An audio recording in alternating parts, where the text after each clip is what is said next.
The Chris Johnston Show. Let's go! Your number one destination for a behind-the-scenes look at the game of hockey. Is this thing on? Here's NHL insider Chris Johnston and host Julian McKenzie.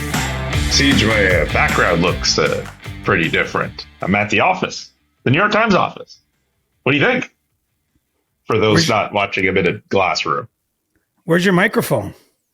Oh, yeah, that. In a rush, I was so excited to be in New York City for a work summit. I forgot my adapter for my mic, so that's why it's going to be coming in from my headphones. Normally, it's CJ who has all the technical issues, but it's on me today. So send all of your complaints to me. I love that. Nothing stresses me out more than when my tech fails. So I'm glad you can share some of the pain, my friend. You love the fact I get to share pain with you? Yeah, equal chance here for us to take some arrows from the listeners. Equal opportunity for pain. That's fine. That's not going to stop us from providing you with some NHL content on the Thursday edition of the CJ Show. We have to get going on probably the biggest story of the week. Jim Montgomery, no longer head coach of the Boston Bruins. He is out. Joe Sacco is in as the interim head coach of the Bruins. CJ, what did you think of the firing and what's next for the Bruins?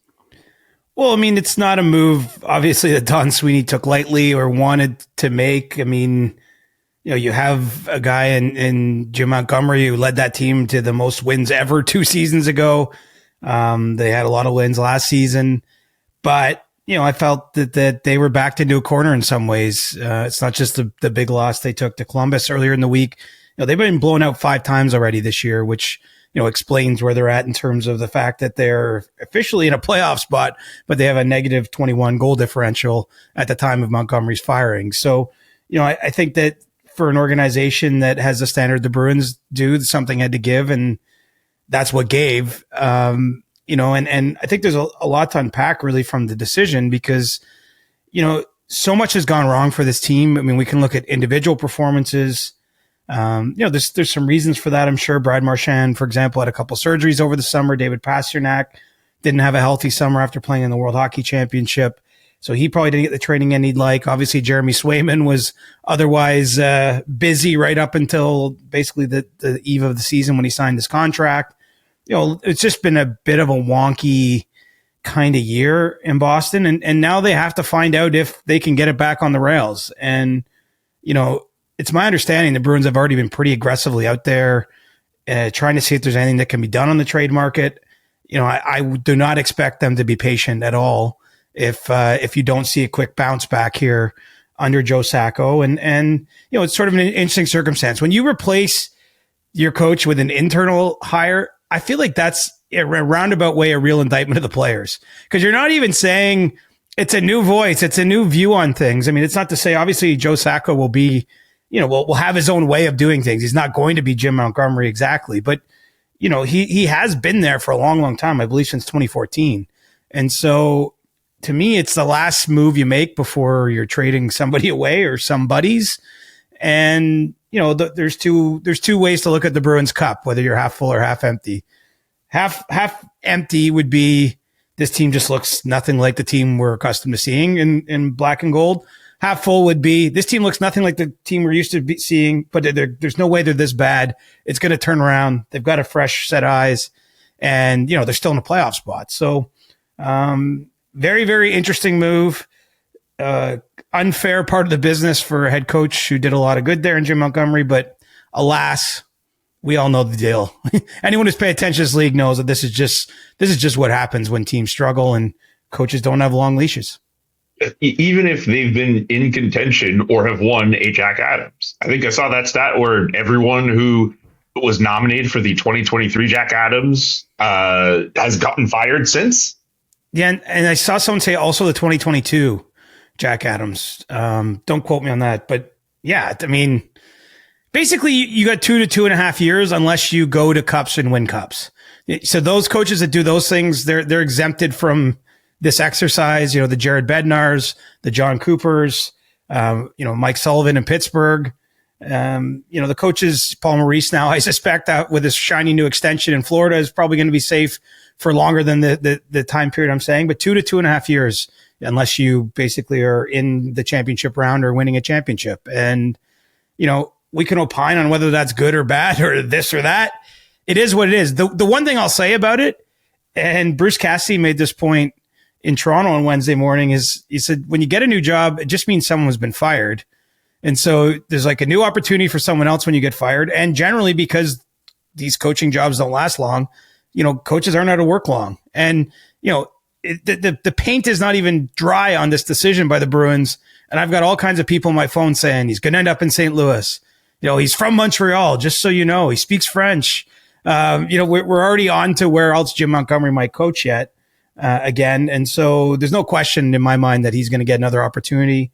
I'm sure he's got some bittersweet feelings about the way everything went down, but this is the business. It's a tough one for coaches. So much to unpack from this. I want to go back to Jim Montgomery, and I'm glad you mentioned those potential destinations. You can correct me if I'm wrong. He was in the final year of his contract with Boston before he was fired. Is there a hunger for him to return to the bench right this minute? Those options are out there, but is he looking to do this right now? I think he'll be patient to a degree. This is someone who wants to work, don't get me wrong. And what's interesting is Montgomery and the Bruins had discussions about an extension before the season. I believe there were multiple offers made to Jim Montgomery by Boston, and they couldn't, come to terms on a new contract. But, he knows his worth. He has won that Jack Adams. He has compiled that insane record in Boston. I don't have it in front of me, but it's 41 regulation losses, I think, in 2+ years as the head coach. He's got a track record. I know he's also got, the circumstances that led to his dismissal in Dallas on his resume, but he's obviously moved forward from that point in time. And there's just a lot of Jim Montgomery backers around the league, a lot of people who speak highly of his X's and O's, his tactical approach to the game, his understanding, defensively, the way he can connect with players. And so, he's at some point, if he waits all the way till the end of the season, I think he's going to have a couple jobs that'll be opportunities. But if you're him, now you just sit back and wait. I mean, you go through whatever, I don't know if you call it grieving, but there's got to be a come down process when you get fired. There's a family element. Obviously, he's got kids and the like there. And then you just wait to see what happens. I mean, maybe it's not a team like the two I just mentioned. Maybe someone else that we're not even thinking of right now needs to make a coaching change later this season. And he'd be a pretty high on the list of people you call if that's what another team decides to do. Just a random team came to my head. I don't think they do this because I don't think you're anticipating a coaching change from this market. I hate to bring up this team because you bring them up a lot. Imagine if Pittsburgh thought, you know what, let's make the quick switch, bring in Jim Montgomery in place of Mike Sullivan. Could you imagine that? I can't. It's funny. The reason is, though, is I don't see Mike Sullivan getting fired this year. Yeah. And so it's not that it's a crazy idea, because I think that, look, the Penguins are down near the bottom of the standings. They've missed the playoffs for 2 years running. They've already traded away one player on their roster. There's more to come. Got a trade board coming out in the coming hours, if it isn't up already at The Athletic. You'll notice some Penguins players prominently featured. I mean, look, we know where things are headed in Pittsburgh. But Mike Sullivan's got unique leverage there. He's close with the ownership group, Fenway Sports. They gave him an extension long before his previous deal expired. He's now just in the early days of that extension. He's well paid. He's well respected. And so I think if he leaves Pittsburgh at some point in time, it's almost like a negotiated release, or I just don't see it happening by firing just because of his unique circumstances. So, I'll never say never. Like, I'm not saying it's impossible Montgomery finds his way there one day, but I just don't see that move happening between now and the end of the season. What about Detroit? What about him? I mean, that's the next place everyone's mind goes when you're thinking about, coaches on a hot seat. And, there could be a team out there that is sort of in a Bruin situation a little, say a month from now, 2 months from now, where they're meant to be, a real contender, and they're not in that position, and they decide to make what we would call today a surprising change. I mean, that's the sort of teams I'm thinking of, and I don't have anyone in mind. It's just, I think it's possible what I call a good team, a team ready to compete, that feels it needs a certain shock, might make this move. St. Louis is the most likely landing spot. I think it's fair to say at some point in time, just because Montgomery played there once upon a time. He was assistant on Craig Berube's staff there. His wife is from that area. Drew Bannister, who was, hired as an interim coach last season, extended in May, just got a 2-year deal in May. So, he doesn't have a tremendous amount of security. To be fair to Drew Bannister, I don't think he's in a position. I mean, what do we expect the Blues to be at this point? They're clearly in, if not a full rebuild, something like a retool on the fly situation. So, it's not really maybe the best circumstances for him to show his mettle, but there's lots of people out there, I can tell you, within an hour of this firing, whispering that it's going to, some way, shape, or form, something might happen with the Blues. But, I don't have any reason to believe that that's happening this second or anything like that. It's just there's a lot of smoke in that direction. Okay. I won't throw any more teams at you, but I'd like to get a sense of what players really think of this firing. We did see that David Pastrnak spoke openly about it. He did speak very fondly of Jim Montgomery, and he seemed like he did leave some kind of impact on him. But just from how tapped in you are, what's your sense of how the players are feeling about it?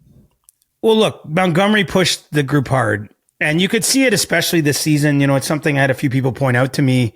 Obviously got into it on the bench a couple of times with Marchand this year. He had Pastrnak sat down for a whole third period in a recent game. He's done a lot of lineup juggling, everyone from Morgan Geekie, Beecher sat a game, Mason Lohrei sat, their promising young defensive prospect. I mean, he was pushing a lot of buttons trying to get something out of the group, and it wasn't there. And so it's hard to ignore that maybe his methods or, what was happening this season in particular, we're not getting the best out of them. But I don't think it's fair to judge his whole tenure on that, because so much of the message, when you go back to that 65-win season 2 years ago, was talking about how he connected with them in a way that, maybe Bruce Cassidy, his predecessor, wasn't able to do by the end. I mean, this is, I think, what makes coaching so hard is it can be difficult to find new ways to sort of get reactions out of players. I mean, obviously there's a couple ways to do it. It's the old stick and carrot, being sort of the two polar opposites of ways that you can try to, force someone to do something. I think that what worked for him for a couple of years was maybe not working anymore. Don Sweeney was pretty candid when he spoke Wednesday in Boston to the reporters. He was talking about how he just felt like that the team sort of flatlined at training camp. He didn't know what to attribute it to, but he mentioned he thought, a number of their players had career years last year, maybe just showed up sort of assuming it was going to happen again. So by the end, certainly it was a rough ride for Montgomery and his team, but I do think the players do have an affinity for the guy. I mean, as I say, they did a lot of winning under him, and, I imagine they're as confused right now as he is. When you look at Boston's main problems, I mean, goaltending is an obvious one. I think we can at least explain that in our minds by saying, okay, they lost Linus Ullmark, they traded him away in the summer, and, Swayman wasn't signed until October. So, it's reasonable. We're not giving him grace here, but it's reasonable to understand he might struggle after not getting those reps in. But things like the power play, the penalty kill, these are staples the Bruins have been good at going back a long, long time. And they have a lot of the same personnel. I know they did bring in a couple new bodies in the offseason, but a lot of the sort of specialty teams players have been there, but the same results for whatever reason aren't there. I mean, I think that there's a lot of looking around and just confusion right now in Boston. And, I still think that they're now a really fascinating team. I feel like a lot more is on the table as possibilities for them just with how this season started, just even that they've arrived at this conclusion. I'll remind you, Brad Marchand is not signed beyond this season. They have lots of role players, guys like Trent Frederick in the same position. I could just see a world where they might have to trade players away if they don't, if the next 20 games don't look a lot better than the first 20, they're going to be in a really interesting spot, come the trade deadline. And so, that's not offering a prediction, because we've seen so many times that you change a coach. Chris Knobloch came in at Edmonton last year and bam, it was, similar timing, and that Edmonton Oilers team was in a much worse spot in terms of where they were in the standings, and they just took off. I mean, if they just take off in Boston, then I'll even laugh at the notion we're talking about maybe having to make difficult decisions with some key players. But, we're that close. I just feel like, they went the fact we're even here talking about a coach firing in Boston this early in the season, we could be talking about some crazy stuff in Boston if they don't turn things around. We have to also accept the fact that, or maybe it's not a fact yet, but era's end. The Boston Bruins have been a really good team for a long time. And at some point, the wheels were going to fall off. Maybe this is just natural. This is just a natural process that happens for every single team. You couldn't, like Florida, Tampa, Boston, Toronto, all those 4 teams, they couldn't be at the top of the Atlantic forever. Like something like this was due to happen for the Boston Bruins as they've transitioned from that 2011 Cup run, which we've based that standard on them off of for almost for over a decade. And yes, they had that 2019 Cup final appearance too. But I mean, and yeah, it's fine. They're a great organization. They've had great players too. But we've had that reputation around them for a long, long time. And there have been other teams who have lapped them since. Right. But you say that, and what's funny is you say it at a time when who are the top 4 teams in the Atlantic Division? Florida, Tampa, Toronto, and Boston. Yep. So, I mean, as much as like, and like, this is why though, we are at sort of a divisive point. I mean, Don Sweeney said it explicitly. If this doesn't turn around, like basically we're going to have to make a lot more changes. And the next changes are pretty obvious. I mean, if they're not coming in his own office, which they could be after the season, I'm sure he's feeling a degree of pressure too, from ownership, from Cam Neely, the president of the team. Then, it's going to be in the locker room, and they have a lot of players in that locker room on long-term deals, or in the case of someone like Marchand, who's on an expiring contract, but has been there a long time, it feels like a lifelong Bruin, but might not be. Can you imagine the Bruins moving on from Marchand? Wow. Could you imagine that? Like, say, like someone I just can't picture him in another uniform. I can't do it. Let's imagine, just because we like to dream up scenarios for our listeners. We do. Right now, Brad Marchand is one of 6 players that's already been named to Canada's Four Nations face-off face-off for Austin. Staying at the Four Seasons in your near There you future. go. But imagine the Bruins don't turn it around and it gets to February 12th or whenever that tournament begins, and it's less than a month from the trade deadline, and there's all this speculation about his future, and we're at that kind of tournament. I mean, it'd be fascinating.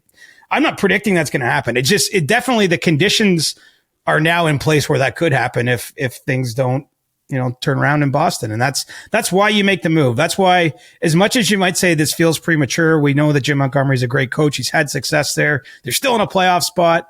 When you've watched your team get blown out 5 times in 20 games, like 5 bad losses, I think 4+ goals in 5 losses, you can't let a 6th one come. I mean, they're booed off the ice against Columbus. I mean, it's a tough, again, it's not necessarily even fair, but something has to change when that happens. And they made that change. Anything else you want to mention about Jim Montgomery before I move on to Auston Matthews? No, I think we emptied the canister on that one. I definitely think we did. Let's get to Auston Matthews. He is in Germany to see a doctor for treatment on an undisclosed injury. He's been out of the lineup for the last handful of games. It has been his preference to go to Germany to meet with a doctor. Again, his preference. You've been on top of this story. If I'm a Leafs fan, I know I'm very concerned about my top player going overseas to deal with an injury that I'm not even completely sure of.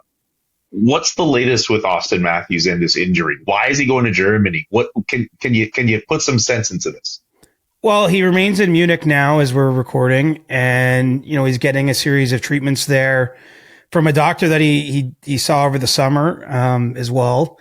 And obviously in a case like this, I mean, Auston Matthews is a world-class athlete, and his body is an important part of who he is and what he does professionally. And I think the Leafs are more than happy if this was his preference for how he wanted to sort of take the next stage of dealing with this injury, to have to take part in this. Obviously, they have their team doctor Noah Foreman with them in Germany, and you should definitely be concerned. Don't get me wrong, if you're a fan, just in the sense that this started off as something that really did look and feel like it was going to be, he needs a couple days to let his body heal, and then he'll be back in the lineup. Now you're at 7 games missed and counting after he missed the Wednesday game against Vegas. So, he's not going to play Sunday against Utah unless there's some kind of miracle. So that's at least 8 games. There's a chance he plays next Wednesday against Florida, but if not that game, that's 9 games. To miss 9 games of a season for one absence that was described initially as day to day, that tells you it's not nothing, right? And, my sense though is the Leafs really want him to do what it takes to put the issue fully behind him. I think that he was not right at any point this season. He suffered some kind of setback or injury during training camp. He left practice one day abruptly, missed an exhibition game he was supposed to play, missed a couple practices, managed to start the season. I think he felt was probably putting some pressure on himself, quite honestly. It's his first season as captain of the team. You got a new head coach. Like, obviously you don't want to start the year not playing. And so he tried to tough it out. And, the results show that he was not his dominant self. Still put up decent totals, but nothing like what you're accustomed to seeing. And then eventually got to the point it's untenable. They tried the sort of rest recovery in Toronto. That wasn't improving enough. And, this was the next level that Auston and his team wanted to take things. And so, the Germany thing is interesting. Like, all kinds of athletes from all over the world go to Germany to get treated. I think that it's known for sort of cutting edge medicine there. And as I mentioned, that there's some comfort, having worked with the medical team there previously. And so, I don't know how much to read into that. Sometimes there's a specialist in Denver everybody sees. There's Dr. Sue is doing a lot of the hip surgeries these days out of New York. So if you play in San Jose, say, and you get the hip injury, they send you from San Jose to New York to see that doctor. It's an only slightly longer flight from Toronto to Munich. But it's still, I'm not dismissing it as nothing, but I guess my point is you obviously want to see the top people in the medical field when you're these athletes. And so, it's tough to know what happens next year. I think what's important though to underline, Matthews felt like this was the right thing for him. This is what he was comfortable doing, and the Leafs supported it. And so we'll see where he's at, if he's back this weekend, if he's skating. The biggest concern I would have now is just, it's how much time he's been off the ice, what that return to play process looks like. But at the end of the day, do these games in November even matter if we're following the Leafs? We know this is all about making sure Auston can do what he needs to do to be as healthy as he can for the Leafs to have a successful run through the second half of the playoffs. I can't sit here and say that's going to happen, but that's the main thing that's going on here is the Leafs are trying to, and he is trying to get to a spot where he's going to be in peak physical condition at the end of the season, not in the second month of the season. Another positive to this is just treatment and not surgery. The Leafs also emphasize that as well. Yeah. And, we're in a new age too. It's kind of, I'm thinking of this because Jack Eichel was in Toronto on Wednesday. Obviously, he notably, butt heads with the Sabres over what kind of neck surgery he was going to get years ago. Ultimately prompt the trade to Vegas. That's worked out pretty well for the Golden Knights and for Jack Eichel. But this is nowhere near that kind of thing because, as I say, I don't think this is an adversarial situation between the Leafs and Matthews. But athletes are doing what they feel they need to do. Christian McCaffrey, if you follow the NFL, he spent time in Germany amongst other places while dealing with the tendonitis he had. He also came out and spoke recently in the press and said that he felt like there's a lot of Instagram doctors out there telling him what to do. And he was sort of chastising people for that. That's why I have a hard time sitting here and second guessing anything. I think, the hard part about covering the Matthews story is there's just been kind of a cone of silence around things. There hasn't been, from a public perspective, it's hard to know what to read into everything. I will say from my private conversations with people all around this situation, I don't get the sense anyone really is freaking out just yet, but you can't get around the facts. The facts are that he hasn't played since November 5th, I believe. Or November 3rd, anyway, early November. And, it hasn't gotten better to where he's even practicing with the team right now. So, that in itself tells you something. And the fact that they've taken this break in the schedule and gone over to Munich also tells you another thing. And on top of that, it's not as if Auston Matthews is the only player of note injured on this Toronto Maple Leafs team. Max Domi wasn't available on Wednesday night. There was news about Kalle Järnkrok being out month to month, but Max Pacioretty being on injured reserve. David Kampf too on LTIR. This is a team of walking wounded right now.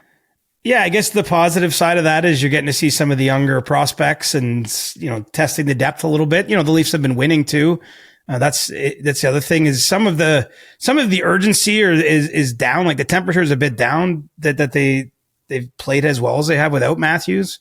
But you're right. I mean, the injuries are piling up here. I think it's a reminder too that, when we talk about the Leafs, when it gets to the trade deadline time, like I'm reasonably certain, unless there's some huge change in status somewhere else on the roster, that they're going to be targeting at least another center, if not multiple forwards potentially. And so this kind of reminds you, how quickly you suffer a couple injuries, and obviously a big one with Matthews being gone for this long. But you're getting a lot of players in that forward lineup that you just can't count on to score. I mean, it's nothing against those players. It's just that's not what they're paid to do. It's not what they're expected to do. But they're all having to play a little higher up the lineup or play more minutes than they're accustomed to. And so, I think the Leafs do have reasonably good depth. Certainly they're finding their way through all this injury trouble so far. It's so good. But, if you got trades in your mind, start looking around at some of the available forwards, because I can tell you the Leafs are already thinking about where they might go and how they might use the assets they have as we get closer to the deadline. If there's one thing we love talking about at the SDPN, it's trades. You said a very magic word, CJ. Trades. I mean, we don't have a lot of trades just yet, but it is of people's minds now. I mean, it's as far out as we are from the trade deadline, as speculative as something like the trade board is, in the sense that we really don't know yet what teams will be sellers 100%. I mean, we can pinpoint, call it 5 that are very, very, very likely to be sellers. But teams are already doing this exercise internally with their scouts, looking at who might be available so that they're ready to pounce when we get into the new year. Okay. But can we go out to Vancouver and discuss this JT Miller story?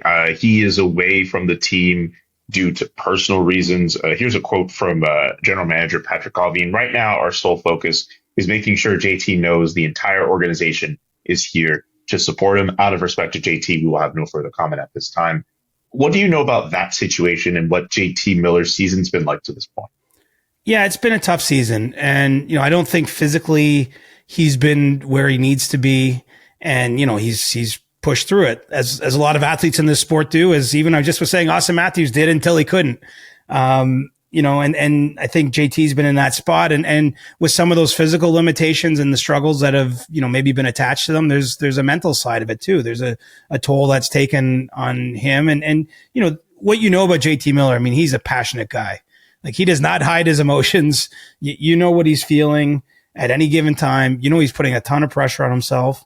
And, I think that as those things are sort of building up and building up and building up here, the team and the people that care about him, have really worked together to, try to figure out a solution. And what they landed on is just giving him what's being called a reset. Essentially this leave of absence, a little bit of time away to let things calm down a bit. Obviously, he can use that time to heal his body and his mind. And what's good about that is, it doesn't sound like it's anything they expect to be crazy long term. The Canucks are heading out on a 6-game road trip that takes them through the East. I think after that point, this probably, if everything goes well, you'll be looking at Miller, trying to rejoin the team then. So, let's call this probably a proactive decision. Maybe in 10 years ago, NHL, it's impossible to know, but player in this situation might not have got to this sort of solution. But, I really do sense that the Canucks and JT's team here are on the same page, and they're just giving him a little bit of a timeout, to catch his breath and make sure he can be at his best, for the key part of their season. Okay. Hopefully, JT Miller gets the time he needs and he's able to get better and back on the ice.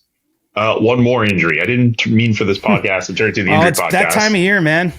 Yeah. Well, how did you feel when you saw Alexander Ovechkin go down with that leg injury? He's now out week to week. Yeah. I mean, it's really hard because, he has the hat trick in Vegas on Sunday, gets 2 more goals, the next night in the first 2 periods in Utah on Monday. And then in the third period early on, it just freak collision with McBain.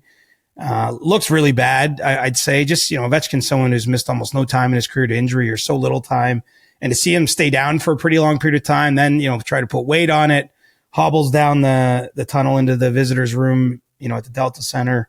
It's not a good feeling. And I think think of the hype that was really building. I mean, we talked a lot about it on our previous show here, but he got to 15 goals in 18 games rather. And never mind the record. We're like, is he going to get to this thing by Christmas? Like, it's not even a question. And now, we'll see what how long this ends up being. It does sound like it was not worst case, which, would have been, say, some sort of major knee issue. But, they're still waiting on the exact word after he consulted with the doctors on Wednesday, the team's doctors back in Washington, on exactly what the prognosis is here. I'm pretty confident in saying this, that no matter what timeline they put on it, he's going to try to beat it. Yeah. As I referenced, I mean, he's missed 4 or fewer games in 15 of his 19 seasons before this. And in a number of those seasons, he played every game. But this is effectively a guy who's missed no time really at all. I think 11 games is the most he's missed in any given season. So, the body still has its limitations. Age stops for no one. All the usual qualifiers I put out there, but Ovechkin is not one that I expect to be out long term. We'll see what this becomes, but in a weird way, it might add a little more intrigue to the goal race again, because it was starting to look, if he's going to get 5 goals every 2 games, it wasn't going to be too long before he reeled in Gretzky. But maybe if he has to miss some time here, that'll add a little bit of will he or won't he in terms of getting it done by the end of the regular season. That April 2nd date you singled out looks pretty good right now, if he can get back healthy enough in time, of course. But at the rate he was going, you're right. Maybe it was earlier, but April 2nd. I'm sticking with it. I mean, no matter what, if he misses 3 weeks or 4 weeks, I'm still sticking with April 2nd. I mean, once you draw your line in the sand, once we got that clip, I'm all in on April 2nd at Carolina. All right. Circle your calendars, everybody. Do you have a stick tap before we wrap up? We'll start with you. I was just going to give a cross check. Bring the heat. It's been a couple days since it happened. And I know it's on me, and I know it's on millions of people who bothered to waste their time watching it. But that Jake Paul-Mike Tyson fight was a waste of time. Wow, days later, and you're still seething. I'm not going to swear, waste of time. Absolute waste of time. Terrible, boring fight. I was okay if the fight was going to be sloppy. I was okay if it was just going to be a mess. I couldn't stand that it was boring. There were full rounds. I was very much into my phone and what was going on, finding that more interesting than those two going at each other. And I'm sorry. I'm sorry. Jake Paul, you're trying to make yourself legitimate in front of everybody. You fought people who don't box, and a 58-year-old man, 68. Well, how old's Mike Tyson? 58? He's 58. 58. You ain't real. What is this? He's not real. I'm not scared. He ain't real. Fight someone legitimate if you want people to take you seriously. Is this 2 weeks in a row you've delivered a cross check, or 2 out of the last 3? Well, I gave one to Pierre Hood last week. Okay, not a cross check to myself. Of course, right? Okay, that's right. I was like, wow, you're wielding the stick like Julian skating around out there with the stick high. Watch your chiclets. Yeah. This is very much what got me suspended earlier this year, right? Just the cross check. Oh yeah, that's exactly what got me suspended. Well, I'm gonna bring some love.